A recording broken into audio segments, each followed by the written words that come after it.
What's up? What's up? What's up, y'all? Happy Monday. Happy Monday. Happy Monday. And I know people be like, Mondays are trash. But I always am excited because when Monday comes around, you know what it is. It is another Monday Night Live show. And I am super, super excited, y'all. So we are taking a break. I know we talk about the foolery that happens in local government, trust and believe. There's plenty of content for us to cover that in weeks after this. But we're going to take a pause. We're going to take a pause on that mess for now to really get into a special conversation. And I was just telling my special guest if I had a penny, really, if I had a penny for every time in community someone mentions issues around development, around fear of being displacement because of development in their communities, I could be in Vegas probably checking out Usher's residency with bottle service. Like I would have those coins to do that. So because of that, that's why I am genuinely excited to have this conversation so we can talk about some solutions and ensuring that we are there and we're part of the conversation when we're talking about development in our community. So without further ado, I'm done talking. Now I gotta introduce my special guest from WePower, the crew, the org. We got Miss Coral and we have Mr. Antoine. Yes, y'all. Yay. How y'all doing? Sadness. Thank y'all. First off, I appreciate y'all for popping on here. Y'all could have been anywhere else in the world, but you're here with us. So Hello. appreciate your time. And before we get into the conversation and what y'all do and who y'all with and all that, like, can you please just introduce yourselves to the people on the internet so that they know who you are? Of course. Thank you, Kelly, for having us on the show. We could be anywhere in the world, but I'm glad we're here with you. And so my name is Coral. I am the economic justice organizer for St. Louis at WePower. And basically, I wake up and my job is to build coalition, do some research into this economic development space, which has been really interesting throughout the past couple months. So doing that research, coalition building, and right now that all is coming together into like a perfect storm at our upcoming event, the Issues Assembly, where we're going to basically present like STL model, CBA models that folks can react to based on our deep research and feedback from our coalition and all that good stuff. So I love it. I'm here, I'm doing the work, and hopefully we get to see some real change in our communities from this work, and it really pays off. Absolutely. Peace, y'all. My name is Antoine, better known throughout the city as T-Dub. I'm an artist, revolutionary, as well as organizer. I always say both of those because it's different. People can be organizers and not revolutionaries, or they can be revolutionaries and not organizers. I'm both, and I take pride in that. Got my start in this work around the perseverance of Black life in my neighborhood, and ultimately that led me here to work and collaborate with We Power around this economic justice and making sure that we can build this wealth up in our communities properly, and our communities continue to benefit from these developments that's happening with or without our input. So that's Mhm. why we're here. That's what we're doing, and we're trying to activate the community so we can level our stuff up. Yes. Thank you. Thank you for both of y'all's introductions. We got a whole artist out here, TWO. Yeah, we need to check out your stuff. We plug you. So, with that in mind, so we're gonna get into this conversation, but before we do, I have to ask y'all, because I know you all are working through We Power's efforts. So who is We Power? Who is this group? And also, I know y'all are talking about economic justice. So if Mhm. you could kind of explain what does that mean as well? Absolutely. Our beloved organization, We Power, is focused on Right now, so I'll focus on our Changemaker arm because we're part of the Changemaker team, which focuses on policy change throughout the city. We Power is an organization that is just focused on the uh, holistic improvement and betterment of the Black community in St. Louis. And through those efforts beyond and into the nation and into the world, hopefully we got big vision, so we never dream small. But so we have other programs like our community wealth building program that supports Black and Latinx entrepreneurs in the city. We also run a program that supports Black women, Black and Latinx women running for office. Actually, some of the alder folks that recently won in the election, Shameen Clark Hubbard and Daniela Velasquez are alumni of our Chisholm's Chair program. And so we do all the things, but specifically with our campaigns, we focus on two um, campaigns, one focus on economic justice and one focus on early childhood education. One of our most recent wins was last year, we secured $5.6 million in ARPA funds for early childhood education programs, teaching wages in St. Louis County.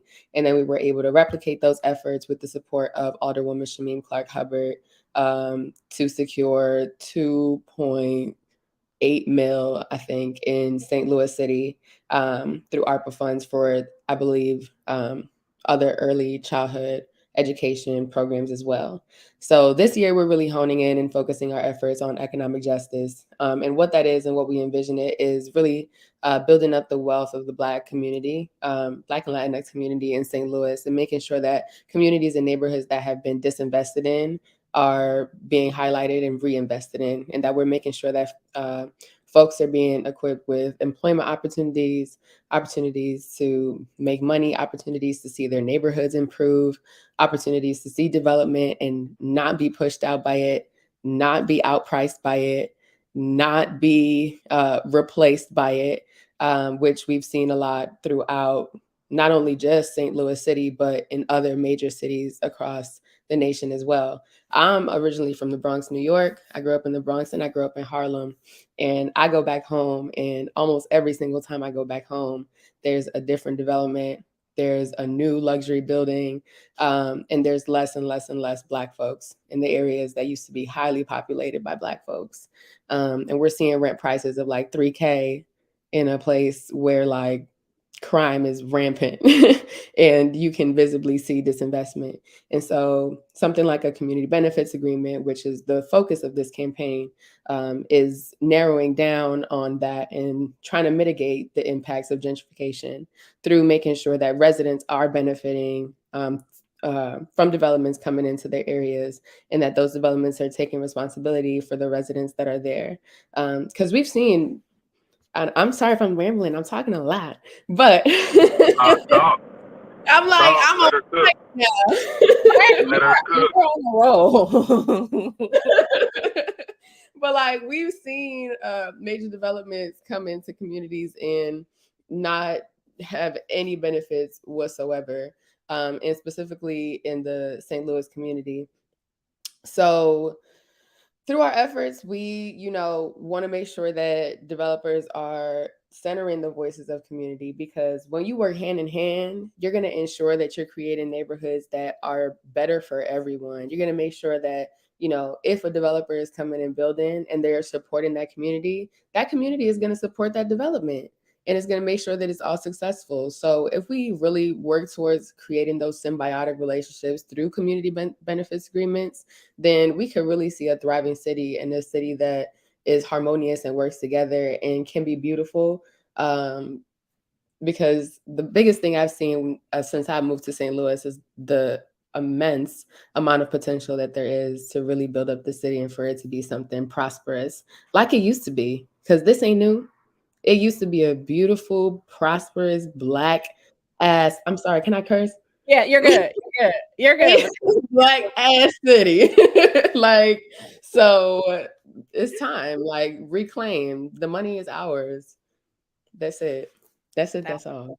that part. And it's true to think about. I speak to my grandparents all the time. Shout out to them.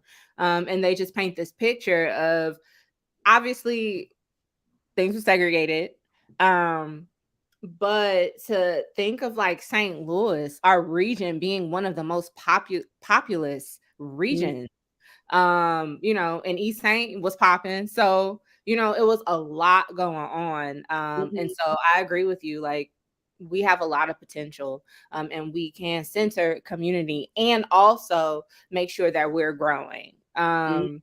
So we talked about economic justice. Thank you for laying out what that really means, because sometimes, we hear these terms and we're not really sure what that entails, and just really making sure that we are building up our community, especially when we're talking about wealth building within our community, right? For us, by us.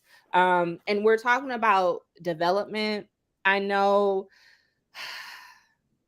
in the city of St. Louis, we see certain areas, there's a lot of development happening.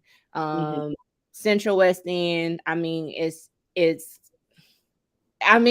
it's very interesting. These extremely high luxury skyscrapers just going in the sky, and there's more and more where that comes from. And unfortunately, it's not as much development in other projects as we see in other areas that have been intentionally disinvested in. But I did want to swing it to Antoine, because I know, so, we St. Louis, on this show, stand up, city of St. Louis and North County. However, East Saint, y'all are family too. Y'all just over there. So I kind of want to ask you if you could kind of paint a picture for folks that may not be as aware, when we're talking about just what is the landscape when we're talking about equitable development, on the east side. So can you kind of speak to that a little bit? For sure. Well, first and foremost, I'm from North City, St. Louis, born and raised. But I do organize the east side of the work. Very familiar with that side. I have family over there. I've been crossing the bridge my entire life. I do a lot of entertainment business over there. One of the studios that I actually use is actually over there as well. So, uh, but I mean, it's the same things. East St. Louis is a smaller, condensed version of St. Louis in regards to the political struggles and hurdles. It's the same machine style, Tammany Hall, family, dirty politics. Over there, it's a little bit more amplified due to the fact that there's nobody looking into it. It's a smaller, condensed version of St. Louis. Murder runs rampant. The opioid epidemic is running rapid. No jobs, as we see when we get on the highway. We on 270 and 70.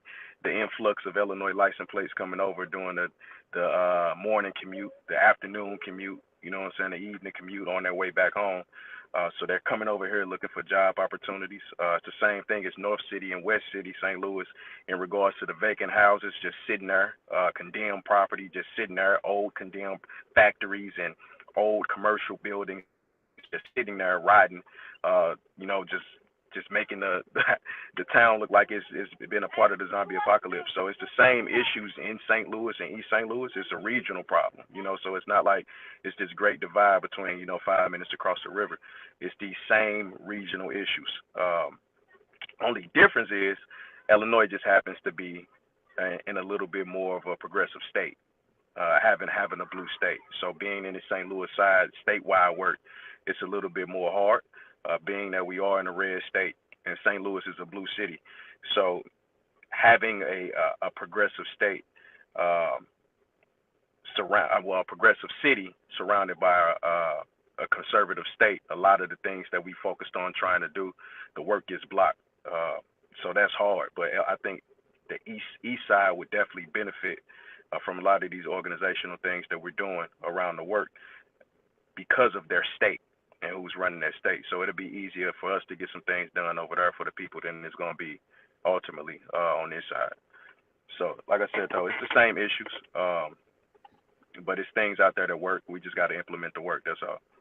Facts, big facts. And I appreciate you lifting that up, because something we really try to get people to understand, Transform 314, what's happening on the north side, the city of St. Louis, the west side, it's the same thing that's happening on the east side and even in other communities throughout the country. You know what I mean? So this is intentional. So I really appreciate you painting that picture. so we understand that this is again, it's not unique. A lot of these things are not unique to us.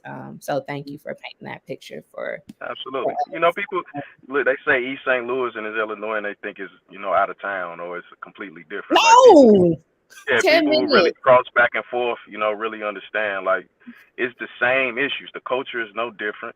You know what I'm saying? We dealing with the same situations. You know what I'm saying? And that's one of the things I hope to bridge the gap on while doing this work on that side, is incorporating to let people know like it's East St. Louis, yeah, it's in Illinois, but it's literally East St. Louis is our Mhm. east side. You know what I'm saying? So Literally. it's a certain point in time that our fights have to intersect, and we got to stand up for each other, no matter the fact that it's across the river or in a different state or not. It's the same thing.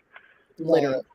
It's literally 10 minutes away. Like, literally, this is our cousin. Like literally. Okay, so all right, y'all. So we were talking about a lot of problems, right? We know what it is. Now let's start talking about some solutions. So I know there was mention earlier about CBAs or community benefits agreements. So um what are those? What are What are CBAs? those, Yeah. right? And how do they truly benefit community? Mhm. So, CBAs are legally binding contracts between developers and community residents, ensuring that developers are providing the community residents with benefits, and that can look like a myriad of ways. That can look like employment opportunities within that development. That can look like if there are not, employment opportunities that the community can take advantage of, that those developers would be expected to contribute to a workforce development fund so that folks can get certified or trained or whatever the case may be so that they have access to those high paying jobs.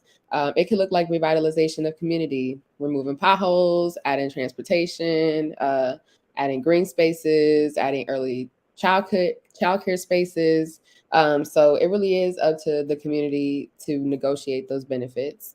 How impactful a CBA is really dependent on the CBA itself and like how much research is done to create it, but also how much effort is put in to uphold it. And so when we're talking about like community, it's also important to define like who is the community, who's going to represent the community, because it's not going to be the 50 Lum residents that live in that neighborhood making all these decisions. You're going to need representatives. So who are going to be those representatives? And in St. Louis specifically, we see the case of like neighborhood associations not necessarily having the capacity or the representation in order to serve as like the representatives of those communities. So we run into a problem of like, so when we do implement a CBA, like who is going to be defined as community? So that's one thing that, we're hopefully working with neighborhood associations to bridge the gap on. And also a lot of other organizations like Invest STL are doing some awesome work investing in local neighborhood associations, specifically in North St. Louis, to make sure that they're getting funding so that they can get restabilized. Because I've talked to many neighborhood association directors that, are like fighting to just keep their organization afloat and bring people back into the work and re-involve folks in the community. But it's hard work, and it's hard work for folks to do alone, and especially with a limited budget. Um, so that's a part. Then also, we know our beloved city has interesting relationship with upholding policy. And so when implementing a CBA, we also, another part of the conversation that we want to bring to the table is yes, this is wonderful, this is great. A CBA is a tool, is not the end all be all of community wealth building. I definitely want to emphasize that as well. Like, this is not this is going to save everything like campaign. Absolutely not. But we are fighting to implement a tool that will serve to, hopefully repair neighborhoods and communities and bring opportunities to local residents. And so another part of the conversation is what are other um, things that we need to do within the city government, or what are other policies that we should be thinking about to make sure that this is upheld or that this is holistic? Because as we're doing research, community benefits don't just have to look like a contract and community benefits agreements. They can look like neighborhood plans that are solid and have direction and goals and perspective and the needs and wants of those communities. But a lot of our neighborhoods don't have solid neighborhood plans. And our planning department in the city is like literally two people. That's real. They're That is real. Capacity, lack of capacity with all of this. Thank you for lifting that up. It's real.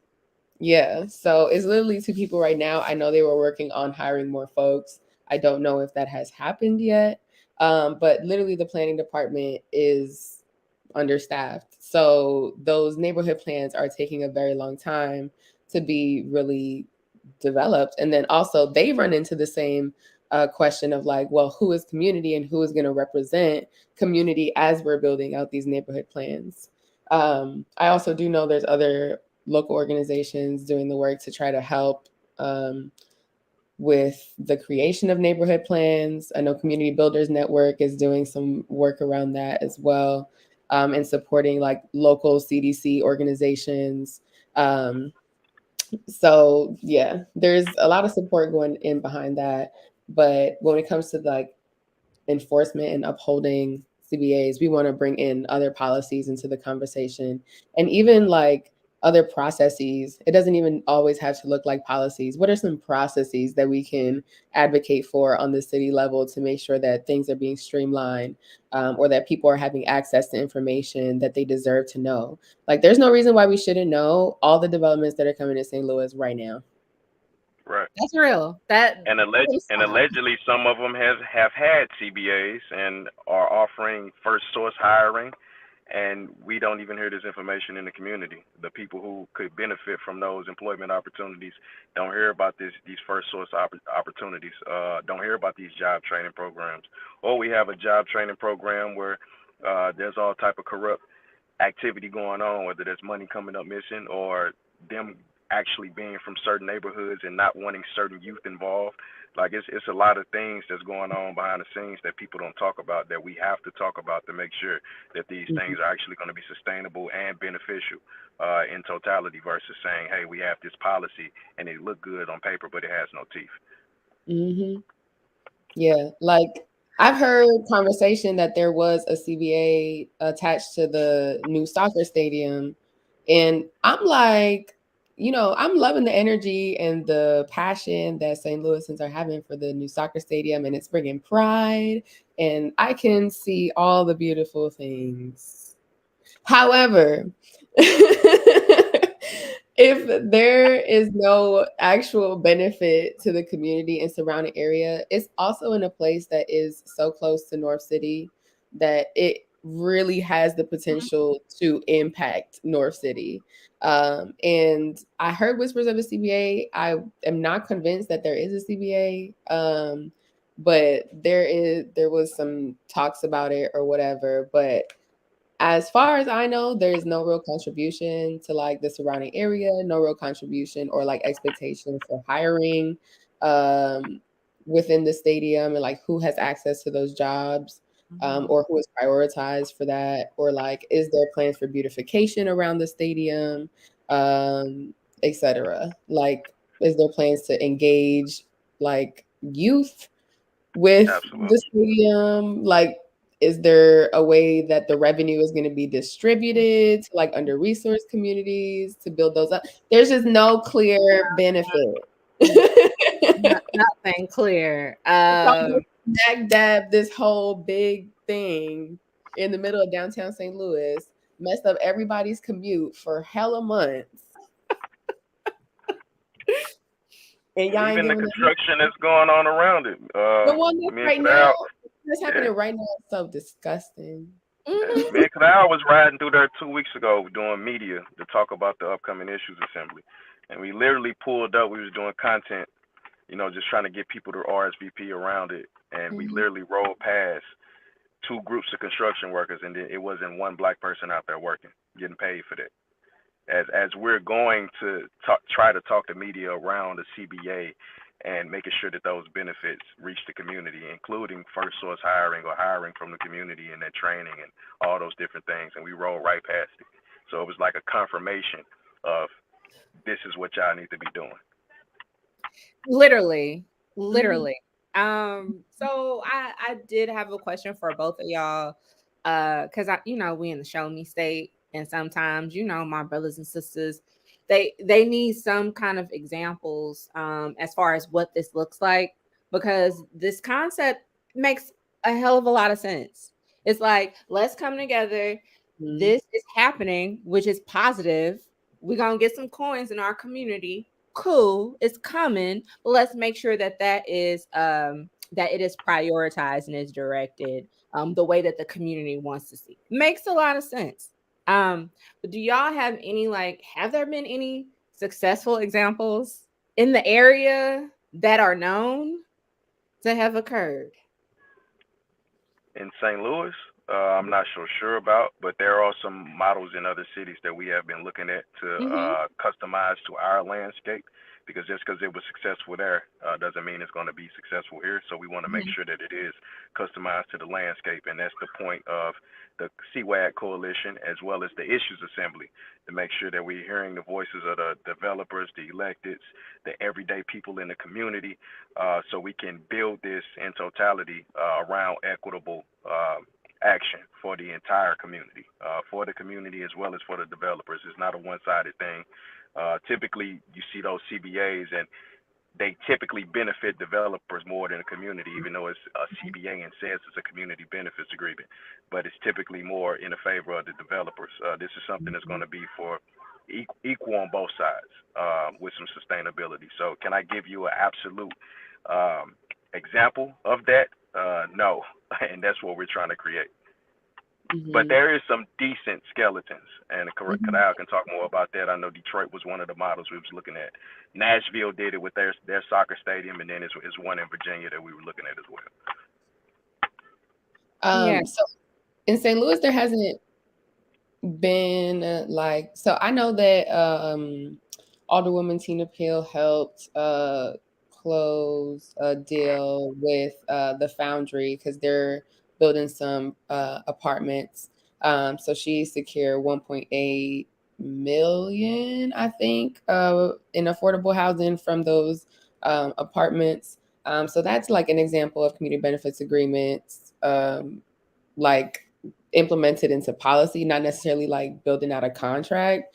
So there have been efforts in that sense of like securing community benefits through like certain initiatives, deals, policies, etc.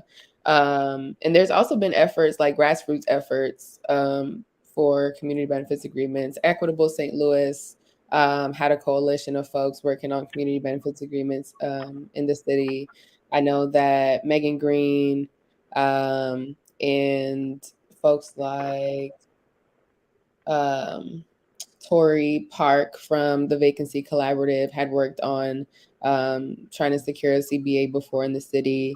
So folks have been trying to make moves definitely towards this direction. And as we were, engaging with candidates throughout this Aldergeddon, we did see a lot of excitement behind community-led development. And I know that, the mayor also in her economic plan highlights community benefits agreements as well. SLDC, Neil Richardson is working on the community benefits scorecard. So really the soil is right to build on that. And we also recognize like we don't want to work in silos at all within this campaign. And so we see something good in it's not like, oh, we're gonna do it better. It's like, nah, like how can we work together? So we've really been trying to work together with SLDC to see like, y'all are building out this scorecard. We really want to make sure that community is like genuinely engaged in the process of community Yes. benefits agreements. Yeah. And so how can we work together to make sure that, you know, these two things, because we want to secure a community benefits ordinance that is passed through the city, that would require developments of a certain size to engage in CBAs. And so we want to see like how can we either build on this community benefits scorecard, um, to make it stronger, or like do we have to go our separate ways? Like, is that the route that we have to go? But ideally, we would want to work together and make that collaboration, because we've seen too many initiatives being worked on in silos in St. Louis Mhm. specifically. And that's not the way to go. Like, if we're community building, if we're actually wanting to make a change, it's not about who is winning. It's about like, how are we going to win together, and how are we going to win for our communities? Absolutely. Wow. Wanted to lift up a few things here so the people out there on the internet understand. Number one, this concept of CBAs ain't nothing new. Mm-hmm. So the work has started. It's Mm-hmm. been people been working out here to try to get some of that going, and it For a has minute. been a Mm-hmm. bit. And we also have, some other examples, as Antoine lifted up, throughout the country, where folks are working on this exact same thing. Because again, this isn't unique to our region. Mm-hmm. Um, Something else I wanted to lift up is the fact that there is collaboration happening. There is collaboration happening with the city. And Yes. and like, I wanna say that because there's so much, people think that nothing's happening, that it's just, and we know we got a lot of problems. We know Mm-hmm. that. But we gotta celebrate some type of positive movement, I will say. Mm-hmm. So I wanted to lift up what was expressed, that y'all are working collaboratively with not only the St. Louis Development Corporation, and also our electeds on this. So I think that's really hopeful. And to both y'all's point, like, this is, I just feel like this is the perfect time to like make something happen. That's me. Mm-hmm. I feel it. I feel it in my spirit. And so, speaking of which, I want y'all to talk about, because I know you all mentioning this campaign and this coalition. Like, can you speak to what that is? Because I feel like people are gonna want to tap in and be engaged and involved. So, can you kind of speak to those efforts and how people can tap in? Absolutely. Oh, my beloved coalition. They're so dope. So the coalition honestly has started before I even joined We Power. And so we had folks, even myself, I've been a part of the CBA coalition before I actively worked for We Power, back when somebody else was running this campaign. And so it's been around for a minute. And when I joined, we had about like 70 folks who had signed our coalition commitment letter. But until then, like we hadn't had a huge like turnout at meetings and stuff like that. And it was mostly virtual because the pandemic just screwed everything. So it was definitely hard to get folks to get involved and then stay involved. But we have somewhat emerged, back into a new normal. And our coalition has been built out to 100 plus folks and organizations, including SLDC, including Bridge to Hope, including neighborhood associations like North Point, including whomst else?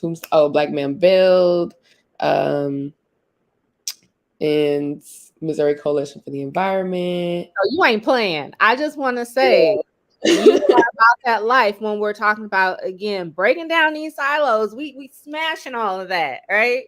Because Yeah, we all need to work on this together. I love that. I mean, absolutely. all those, those different entities you name, they fit into, they have their different lanes. So I'm sorry. I wasn't Absolutely. trying to cut you off, but No, I girl. Cut that me up. off because I can keep going. But so there's two ways to really get involved with the coalition. You can come to a coalition meeting. We meet every month on Saturdays. I wish I could provide y'all with a consistent Saturday, but I'm Sagittarius and my traveling heart just can't settle on like a reoccurring date. So stay tuned on our Community Wealth Action Group page for upcoming dates on coalition meetings. But we meet once a month on Saturday at 11:30. Breakfast and childcare always provided on us. That's important. You got to meet your community where they are. If we had more of a budget, we would offer rides, but work with us. We got food and we got childcare. But I'm telling you, that childcare is clutch because I be It having issues with securing Yeah. that. But we working on it. But that's a huge barrier. So shout out to y'all for providing that, Yes. working with community on that. It really helps folks like just engage and stay focused in the work, knowing their kids are like in safe hands. It's off somewhere playing and doodling with other kids. And basically during these meetings, we strategize, we plan out our campaign, we seek consensus, we have tough conversations. We also teach every coalition meeting. We make sure we do a power teaching, whether that's teaching about power meetings, the power of one-on-ones, house meetings, teach-in tactics, just all things that will help build out this campaign and forever keep growing this coalition. Because coalition building is something that's not going to stop regardless of what point in the campaign that we are. We can always use more people. We can always use more perspective. And like I said, we got to reduce the amount of silos. So the more folks that we have on board really working on this together, you can say it's something that St. Louis really worked on and put on the map for ourselves, for real. And yeah, that's the coalition. It's filled with dope people from St. Louis. Some transplants are sprinkled in there as well. Some long-term North City residents, North County residents as well, East St. Louis residents. And we really are going to start putting more of a focus on East St. Louis coalition building as well. Today, we just had a East St. Louis strategy meeting with some key folks in the area. So we're definitely going to be making some moves there, but Antoine can speak more to that. Absolutely. She said.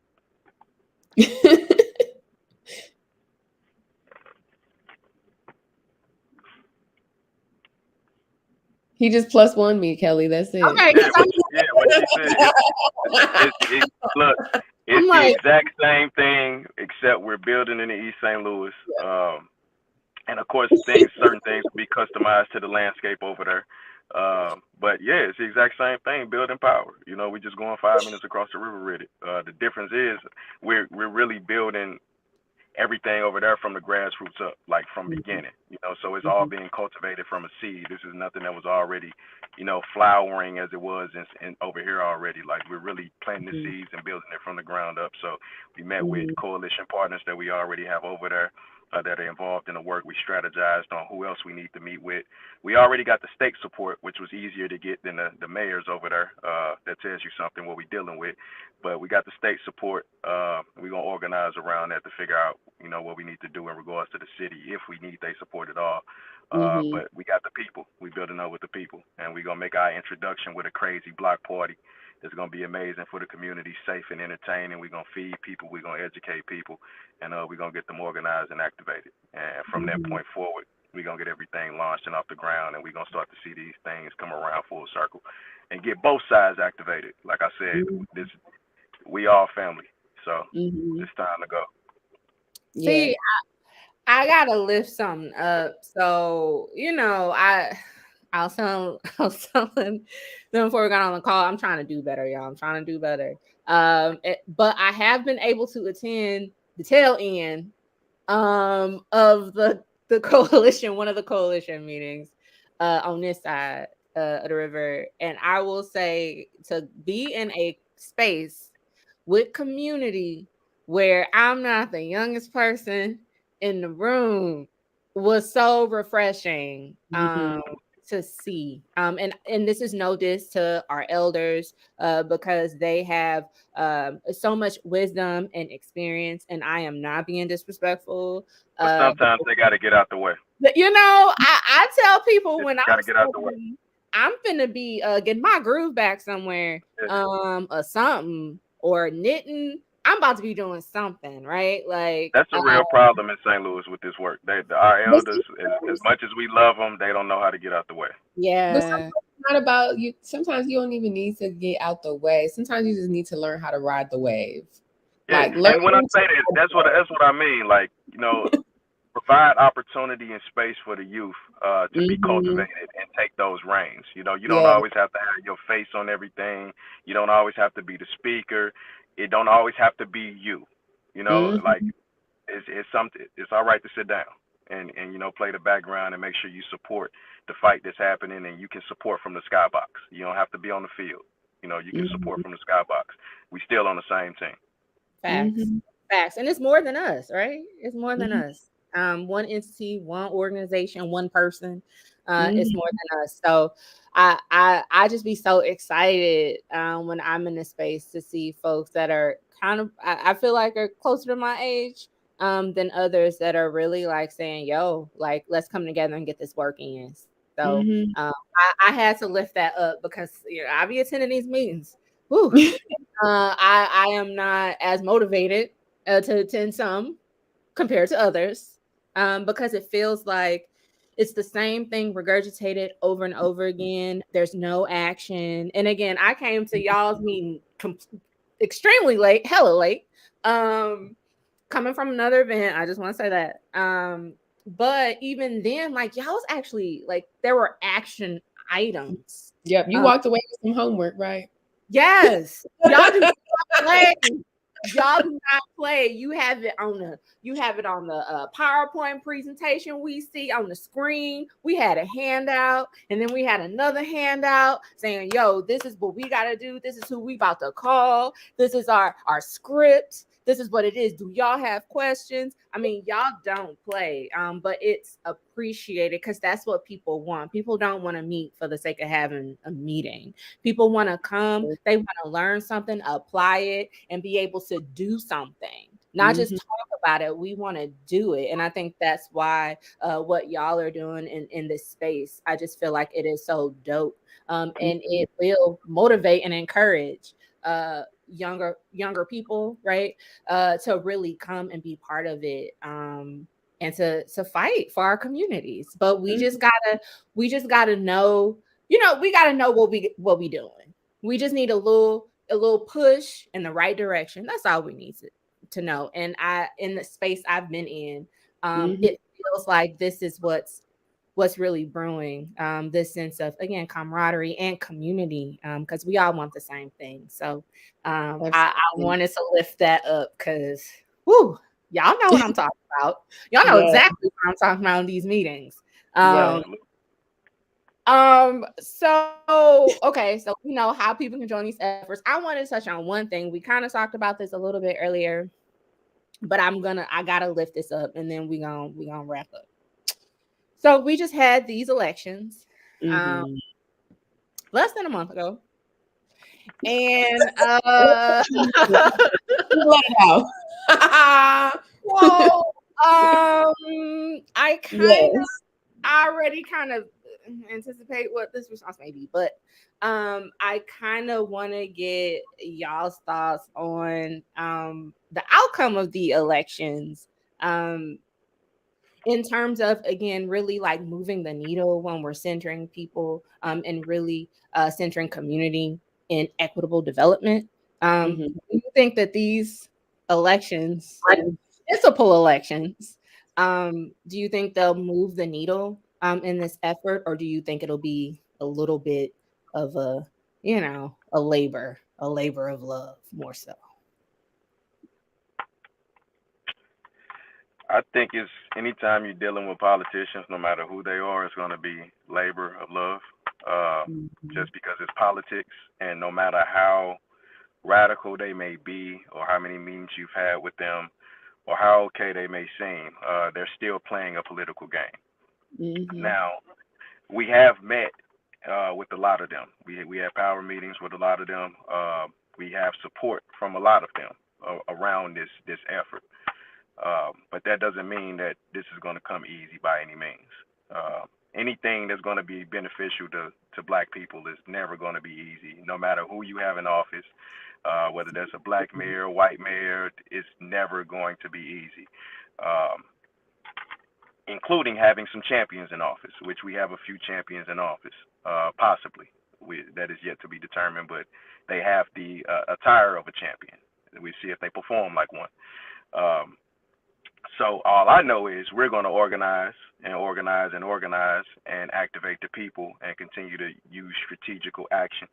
And with or without them, we're going to get it done, because that's our goal. And we're not going to stop until we get those victories, even if we take some losses at first. So I think either way, no matter who won, we were going to have some work to do. Am I satisfied with some of the victories? Yes. Am I dissatisfied with some of the victories? Yes. Especially on the East St. Louis side. I think I'm more disappointed in the lack of turnout that we had on the St. Louis side. Only 18% of registered voters actually came out to participate in a historical election. So that let us know as organizers we got a lot of work to do. A Mm-hmm. lot. Absolutely. Um, it's always important to be hopeful. And maybe I am too optimistic, but I'm hopeful and yet prepared because it, like Antoine said, it's politics. And so I also want to acknowledge like it's a big weight to represent, especially now, like the chunks of wards that have doubled in size now, and have like really odd compositions to them based on like the neighborhoods.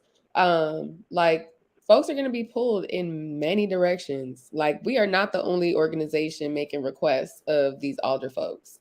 And so they have to play the politics game. They have to keep folks happy. They have to listen to their residents. If that's something that they're interested in doing, we have politicians that don't listen to their residents and do whatever they want.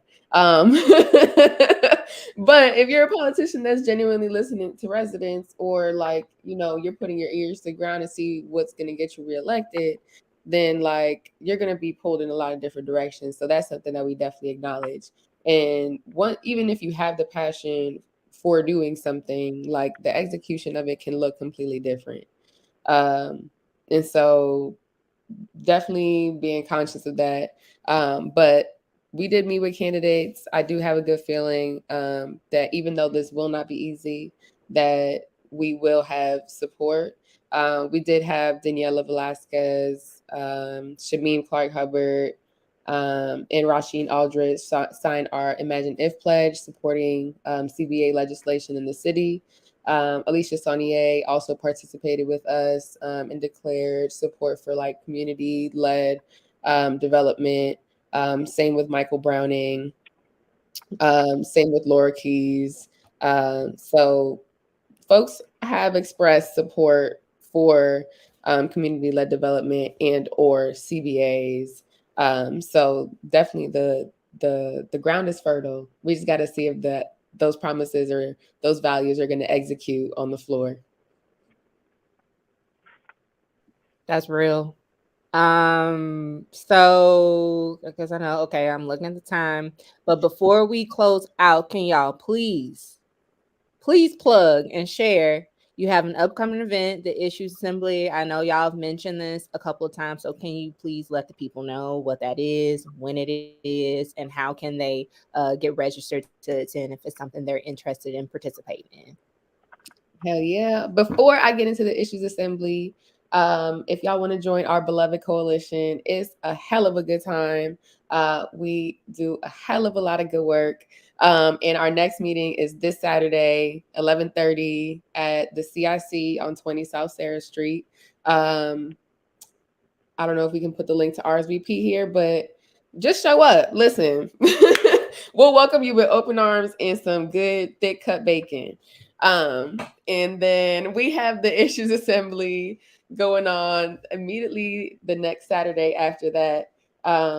And the Issues Assembly is focused on bringing neighborhood residents, neighborhood associations, community leaders, community organizations, developers, elected leaders, planners, economic development experts, CBA experts, all to the table, literally to the table, to discuss, debate, and hopefully build consensus on what a CBA model that best fits St. Louis looks like. And so we're expecting very intense and meaningful conversations to come out of this. But what we really want to come out of this is, what is this CBA going to look like for us? What is the thing that we're going to be advocating for in this campaign? Because up until now, that hasn't been a question that we have a solid answer for, because up until now, the answer has been, we're waiting for community. Like, we need to build community consensus. It's not about us. It's not about what We Power want to do. It's not about what We Power, wants to prioritize, wants in these community benefits ordinance. Like, we can have great ideas, but that don't mean that it's for the community, by the community, with the community. And we wouldn't be We Power if we didn't engage the community. So hopefully we're coming out of that with demands and consensus on, like, what is this CBA that we are pursuing through this campaign. So May 13th, 1 p.m., Tech Artista downtown. Be there or be square. Pull up. We're going to have lunch, childcare, for the entire duration of the event. And then we're also going to open up the event space because it doubles as a bar. We're opening up the event space for a happy hour at the end of the event as well. And your first drink is on us. Y'all ain't playing. No. And the lunch is provided by Gourmet Soul, which is amazing for those who haven't had it. Black owned, immaculate.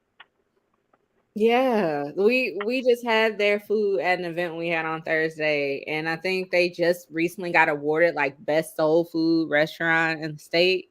I Because think they so. mac and cheese. Hey, And mac and cheese don't play. they don't play. They don't play. So please make sure y'all send me links or a couple links because I can be sure to include that after this is posted. And I'll be sending those, I'll be reaching out. So I'll be sure to share that information throughout the community before we wrap up. Do y'all have any other any takeaways? Obviously I'll share y'all's emails too with folks if they want to contact or reach out to either or both of you. But did y'all have any takeaways or anything you wanted to close out with? Just come outside, man. I think the biggest thing right now is that St. Louis is in a very, very interesting space, and we have the opportunity to shape this landscape exactly how we want it to be.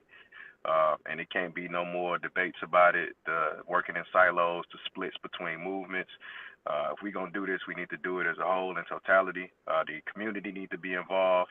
So it's us being organizers, we speak from a landscape of privilege sometimes where we think we know what the community needs and what the community needs because we've been educated, and we're going to talk for them.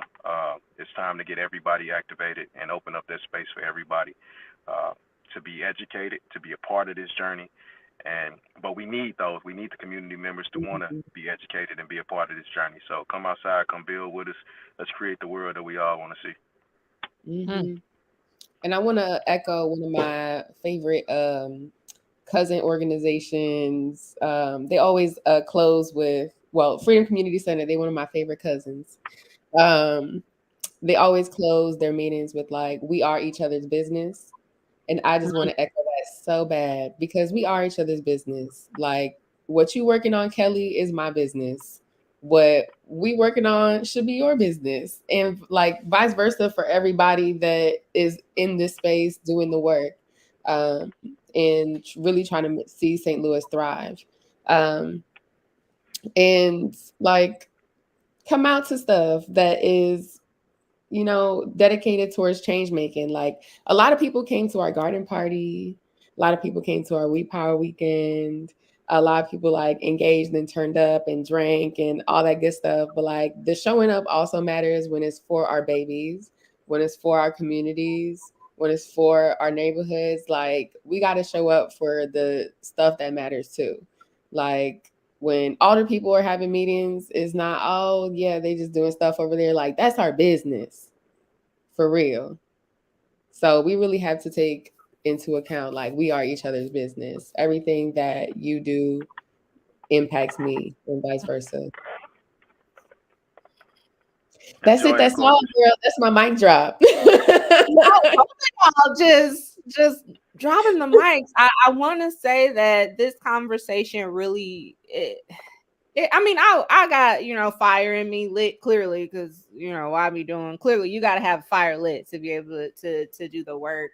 But it just seems really heavy sometimes being in this space and doing the work, because we have so many divisions and because we have so many silos, and people be competing with one another over crumbs, and like it's just like it's why we all have one common goal, right? So let's come together and let's achieve that goal. So I appreciate y'all. I feel like everything happens for a reason.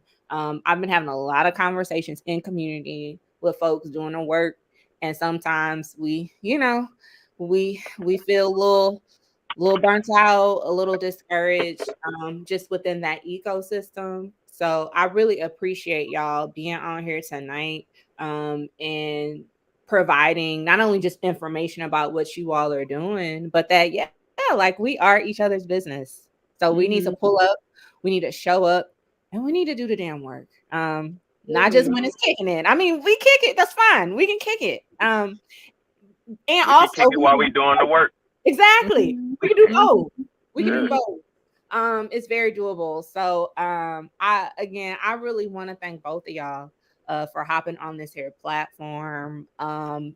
Everyone out there on the internet, I'll be sure to provide you with the links and other contact information. So if you want to hit them up, and you can stay connected and updated on what's going on, so you can again pull up, roll up, and roll your sleeves up and do the work. Y'all can do that. So please, y'all, have a safe night. Enjoy the rest of y'all's week. We will be back at it again next Monday. And yes, we will be getting into the city and the county foolery. I had to take, we had some great guests, y'all, these past couple of weeks. I was happy because I needed to take a break, because y'all people clowning. We can't act right. It's like we can't act right. We can't, but we gonna get it together. We gonna get it together. We gonna get it together one day. Okay. But y'all, for real, be safe out there, and Thank you, I'll see y'all. Kelly. Thank y'all. Appreciate you. Peace, y'all.